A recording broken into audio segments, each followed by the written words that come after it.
अस्सलाम वालेकुम क्लास 4। कैसे हैं आप सब? उम्मीद है कि आप सब ठीक होंगे। आज हमने क्लास 4 का उर्दू ए का यूनिट 1 शुरू करना है, जो कि है हम्द। सबसे पहले आपको पता होना चाहिए कि हम्द कहते किसे हैं। हम्द ऐसी नज़म को कहते हैं जिसमें अल्लाह पाक की तारीफ़ बयान की जाए, जिसमें अल्लाह ताला की बहुत सारी नेमतों का ज़िक्र किया गया हो। अब हम इसकी रीडिंग शुरू करेंगे। तू हमेशा से है, तू रहेगा सदा, ना तेरी इब्तिदा ना तेरी इंतहा, तेरे जैसा नहीं है कोई दूसरा, ए खुदा ए खुदा ए खुदा ए खुदा। यानी कि अल्लाह पाक हमेशा से है और हमेशा रहेगा। जब हम पैदा नहीं हुए थे तब भी अल्लाह पाक था, और जब हम ख़त्म हो जाएंगे, हम फ़ना हो जाएंगे, पूरी दुनिया फ़ना हो जाएगी, तब भी अल्लाह पाक रहेगा। अल्लाह पाक जैसा और कोई भी नहीं है इस दुनिया में, और ना ही कभी होगा। नेक्स्ट है, बेकसूं गमज़दों का सहारा है तू, डूबती कश्तियों का किनारा है तू, बेसहारों का है एक तू ही आसरा, ए खुदा ए खुदा ए खुदा ए खुदा। यानी जो लोग बहुत मजबूर होते हैं, जिन्हें बहुत सारे दुख मिले हुए होते हैं, जिन्हें बहुत सारी तकलीफ़ें मिली हुई होती हैं, उन सब का सहारा कौन है? अल्लाह पाक। उन्हें मुश्किलों से निकालने वाला कौन है? अल्लाह ताला। अपना आका है तू, हम हैं बंदे तेरे, नेक कामों के करने की तौफीक दे, सीधी राह पर चला है तू ही रहनुमा, ए खुदा ए खुदा ए खुदा ए खुदा। अपना आका है तू। आका कहते हैं मालिक को, यानी हम सब का मालिक कौन है? अल्लाह पाक। हम सब किसके बंदे हैं? अल्लाह ताला के। और इस शेर में शायद अल्लाह ताला से दुआ कर रहा है कि हमें नेक काम करने की तौफीक दे, यानी हमें नेकी के कामों पर अमल करने की तौफीक दे और हमें सीधा रास्ता दिखा, बुराइयों से रोक, ए खुदा ए खुदा ए खुदा। इस हम्द के शायर का नाम है सूफ़ी तबस्सुम। शायर बेटा जिसने ये नज़म लिखी है उसे कहते हैं शायर। उम्मीद है कि आपको इसकी रीडिंग समझ आ गई होगी। आपने 2 से 3 बार ये रीडिंग पढ़नी है, और इसमें जो मुश्किल अल्फाज हैं वो आपने 2 से 3 बार लिखने हैं।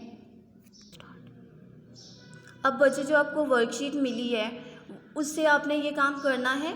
इसका पेज है 84, ठीक है। सबसे पहले हम यहाँ पे क्वेश्चन नंबर 1 है हमारे पास, खाली जगह पूर करें।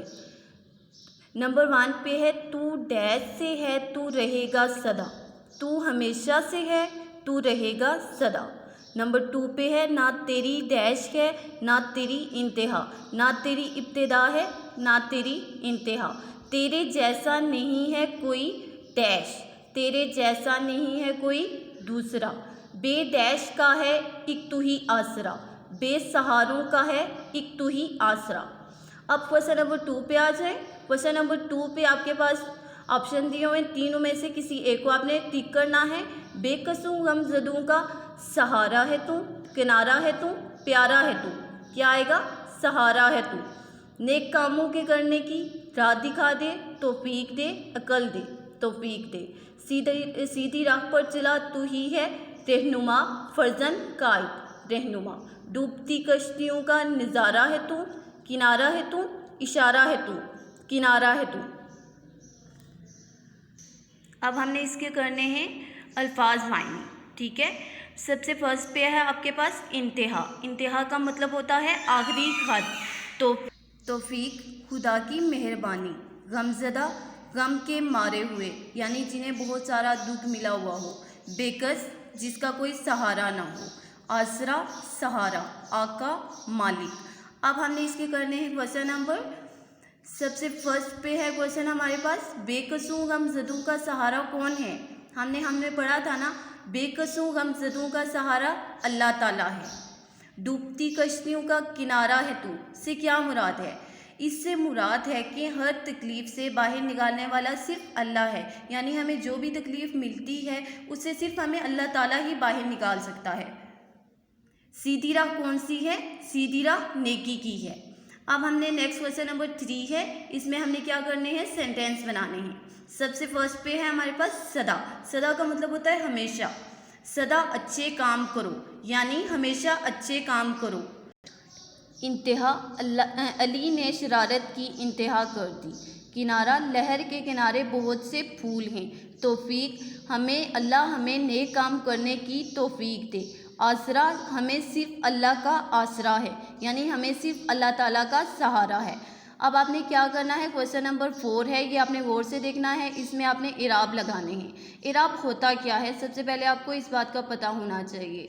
जब हम वो अलामतें जो हम लगा के किसी भी लफ्ज़ पे लगा के उसका तलफ़्फ़ुज़ सही से अदा करें, वो इराब कहलाते हैं। इसमें ज़बर, पेश, ज़बर, ज़ेर, पेश, ये जो होते हैं ना, जज़म, ये होते हैं इराब। अलामतें होती हैं, इन्हें क्या कहते हैं, इराब कहते हैं। हमारे पास फर्स्ट पे क्या है, तौफीक, इंतहा, कश्तियों, रहनुमा, डूबती। अब हमारे पास वर्कबुक है, इसका क्वेश्चन नंबर 1 है। हर चीज़ अल्लाह ताला ही ने बनाई है। अल्लाह की बनाई हुई 10 चीज़ों के नाम लिखें। यानी हमें पता है कि हर चीज़ किसने बनाई है, अल्लाह ताला ने। हमने 10 चीज़ों के नाम लिखने हैं जो अल्लाह ताला ने बनाई हैं। आप कोई से भी लिख सकते हो, आप अपने इर्द गिर्द देखो, आपको जो भी नाम नज़र आए, जो भी चीज़ नज़र आए, वो आप लिख सकते हो। मैंने यहाँ पे क्या लिखा है, ज़मीन, आसमान, सूरज, चाँद, सितारे, पानी, जानवर, इंसान, दरख्त, हवा। इन अल्फाज के उलट लिखने हैं। उलट कहते हैं ज़िद को, यानी मुतज़ाद को, जैसे कि सुबह, शाम। यहाँ पे हमारे पास फर्स्ट पे क्या है, इब्तिदा, इंतहा, डूबती, तैरती। डूबती का मतलब है पानी के अंदर चले जाना, और तैरती का मतलब है पानी से ऊपर आ जाना। ठीक है। सीधी मतलब जो नेकी की राह होती है वो, उल्टी जो बदी की राह होती है, रहनुमा रहनुमाई करने वाला, और रहज़न नेक, बद। नेकी को कहते हैं, बद बुरे कामों को कहते हैं। आका का मतलब होता है मालिक, और इसका उलट अल्फाज क्या होगा, गुलाम, सहारा, बेसहारा, आसरा, बेआसरा। अब हमारे पास क्वेश्चन नंबर 3 पे है, अल्फाज के हम आवाज़ अल्फाज लिखें। हम आवाज़ अल्फाज क्या होते हैं, सबसे पहले आपको ये पता होना चाहिए। हम आवाज़ अल्फाज वो होते हैं जिनकी आवाज़ एक जैसी होती है, और जिनके लास्ट वाले जो 2 लफ्ज़ होते हैं वो भी सेम होते हैं, एक जैसे होते हैं। जैसे कि यहाँ पे है सदा, फिदा। देखें यहाँ पे दाल और अलिफ क्या है, सेम है, एक जैसा है। तो ये क्या हुआ, हम आवाज़ अल्फाज। रहे, कहे, तेरी, मेरी, डूबती, तैरती, नेक, एक, कामू, नामू। अब हमने क्या करना है, यहाँ पे क्वेश्चन नंबर 4 पे हमने वाहिद के जमा लिखने हैं। वाहिद एक चीज़ को कहते हैं। जब हमारे पास एक चीज़ होती है तो वो वाहिद होता है, जब बहुत सारी चीज़ें होती हैं तो वो क्या होता है, जमा होता है। फर्स्ट पे क्या है, दूसरा, दूसरे, गमज़दा, गमज़दू, कश्ती, कश्तियाँ, सहारा, सहारे, आसरा, आसरे, बंदा, बंदे, काम, कामू, राह, राहें। अब हमने उर्दू बी का करना है। उर्दू बी का भी हमने यूनिट 1 करना है। यूनिट 1 पे क्या है, लफ्ज़, कलमा, जुमला। पहले तो मैं आपको ऐसे ही बता देती हूँ कि लफ्ज़ कहते किसे हैं। जब हम मुँह से कोई भी बात निकालते हैं, कोई भी आवाज़ निकालते हैं, तो वो क्या कहलाती है, लफ्ज़ कहलाती है। कलमा, जो कलमा वो होता है जिससे हमें कोई बात, ऐसे अल्फाज का ऐसा मजमूआ जिससे हमें कोई बात समझ में आ जाए, जिसका कोई मतलब हो, वो क्या होती है, कलमा।